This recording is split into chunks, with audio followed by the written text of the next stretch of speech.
இலவச வீடு வருது. அந்த இலவச வீடா ஒரு பஞ்சாயத்துல ஒரு முத்திரையர் சமுதாயத்துக்கு கொடுக்கணும்னா கூட அந்த பகுதியில் உள்ள பஞ்சாயத்து தலைவர் மனசு வைக்கிறது கிடையாது.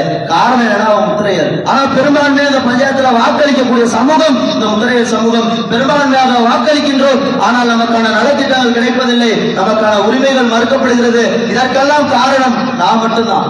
நம்மளுடைய வாக்கை சரியானவருக்கு செலுத்தி இருந்தோம் என்று சொன்னால் இன்னைக்கு எல்லோரிடத்திலும் கையேந்த வேண்டிய நிலைக்கு நாம் தள்ளப்பட்டிருக்க மாட்டோம். 2026 இன்றைக்கு இருக்கக்கூடிய கேடுகட்ட அரசாங்கத்திற்கு பாடம் போற்றி அவர்களை அறவே அழித்து ஒழிக்க வேண்டும் என்று சொன்னார் எங்களுடைய வாழும் பேரரசர் அவர்கள். யாரை கையை காட்டுகிறார்களோ அவர்களுக்கு இந்த வாக்குகளை செலுத்தணும் என்று சொன்னால் வருங்காலம் நமதாகும். நமதாக்க தயாரா? வருங்காலத்தில் நமதாக்கணும் என்ன பண்ணணும்? தலைவர் சொல்றவருக்கு வாக்களிக்கணும்.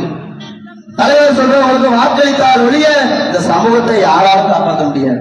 தலைவரை விட்டா அந்த சமுதாயத்துக்கு எவனும் கிடையாது. ஒரு இடத்துல முத்திரையர் பாதிக்கப்படுறாருன்னு சொன்னா அந்த இடத்துக்கு உடனடியாக போக போறது வீர முத்திரையர் முன்னேற்ற சங்கம் மட்டும்தான்.